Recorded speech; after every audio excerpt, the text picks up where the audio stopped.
Hi, and welcome to Living My Faith, the show where we spotlight those individuals that are really living their faith.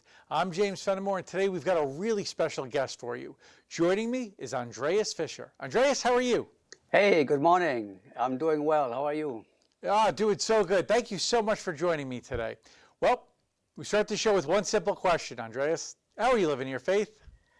Well, for me, it's basically about following the calling God has placed on my life. And that path started about 25 years ago in 2001, when we finally were able to leave for the missions field to Panama. And we remained there for 25 years. And recently we just came back and opened our new ministry, PAF Victorious Living, and we'll continue following the calling of God. That's beautiful. I mean, having gotten to speak with you a little bit before the show, I mean, you've really been kind of on fire for Christ for quite some time. But not only that, just doing the work in the field and helping people come to Christ in some difficult situations for decades. And there are some people that are newer to faith that watch this show, or they've been far away from God for a while and they've just kind of found their way back to him. You know, having been in the ministry for decades, what kind of advice would you give those people? Well, I mean, the thing that turned it around for me was because I was at that place too in my life when I moved from Germany over to Florida, and I got saved in a local church here. And I was really looking for answers for my life. I had no clue what to do. You know, first I studied physics in Germany. I got a college degree there. I have a college degree in English. Then I went to trade school, and I was in international logistics. That job brought me over to Florida, and I really had no idea what to do with my life. I just wanted to get ahead and make a good living and build something, I guess. I just didn't know. So I figured, all this information I was seeking didn't really bring closure to me to know what direction my life was supposed to be. And one day I was just in prayer and seeking in the Bible, what to do with my life. And I popped over some scriptures, and it came to me that really I had to find out what my purpose in life was, what exactly God wanted me to do, not what I wanted to do, but God, what did God want to do with my life? And I find out that before I came to Florida, I had already traveled to 23 countries. I was a foreign exchange student for a year in Los Angeles, and it didn't faze me. I was always drawn to going to other countries.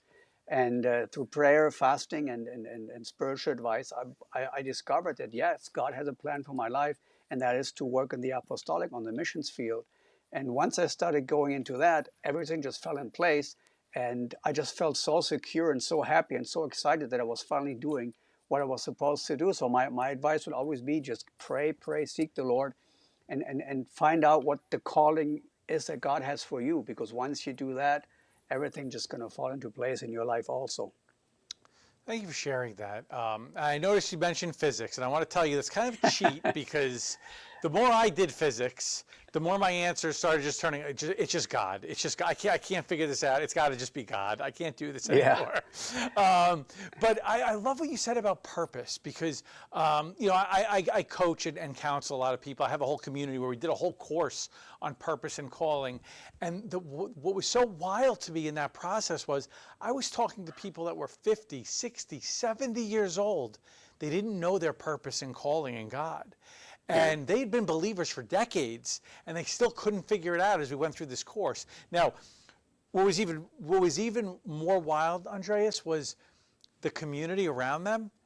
We were able to see their purpose and their calling because we got to know them in prayer and prayed with them, and we saw what God was doing in their life and how they would light up when they would talk about a certain ministry or a child or whatever.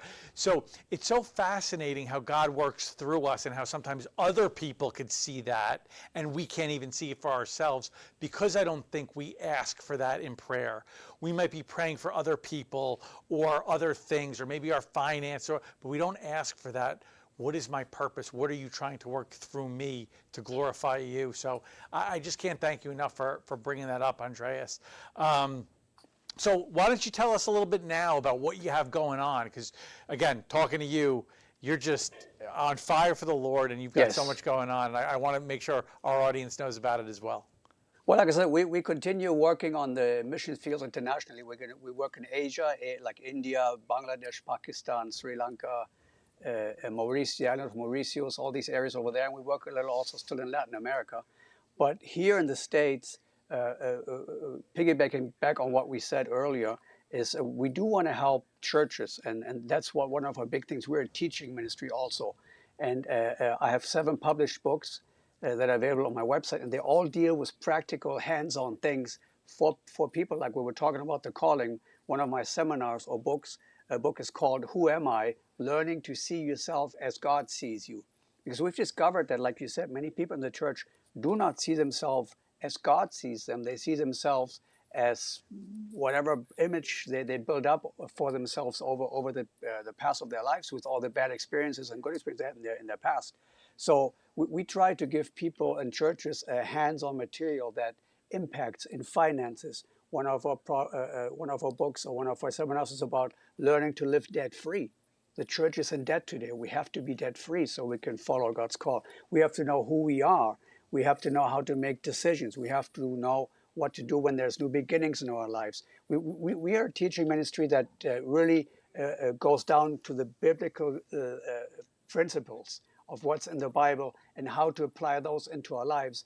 And then we can be victorious and really live the lives that God has for us here on earth while we're here. Andreas, thank you so much for these words and all the ministry you've been doing and helping people live debt-free as a church. I mean, that is so important. Yes. But really, thank you for joining me today. It's been such a pleasure hearing your story, hearing all the amazing work you've done, and the wisdom you've got to share with our audience. Thank you so much for joining me today. Okay, thank you. God bless you all.